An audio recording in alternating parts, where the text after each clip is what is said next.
వ్యవసాయంలో సాగవుతున్న మిరప పొలానికి నాటు ఆవు ఎరువును తోలి చిమ్మటం జరుగుతుంది. సుమారుగా ఎకరానికి 70 నుంచి 80 క్వింటాల ఎరువును చిమ్మటం జరుగుతుంది.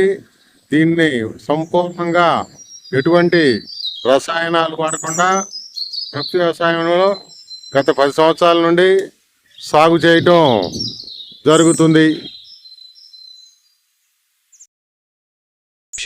ప్రకృతి వ్యవసాయంలో భాగంగా పల్నాడు జిల్లా పెదకూరపాడు గ్రామ ప్రకృతి రైతు శ్రీ దర్శి శేషారావు గారి పొలములో ఫార్మ్ యార్డ్ మెన్యూర్ FYM పశువుల ఎరువును మండల వ్యవసాయ అధికారి MAO శ్రీ డి కృష్ణయ్య గారి ఆధ్వర్యంలో భూమిలో చల్లటం జరిగినది.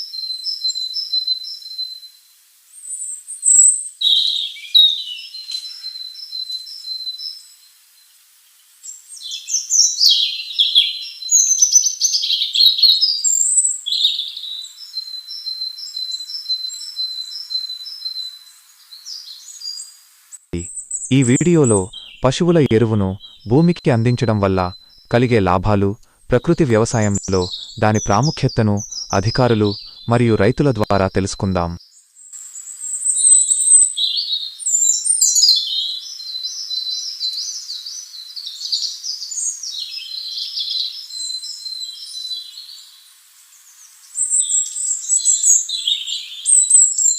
వీక్షించినందుకు ధన్యవాదాలు.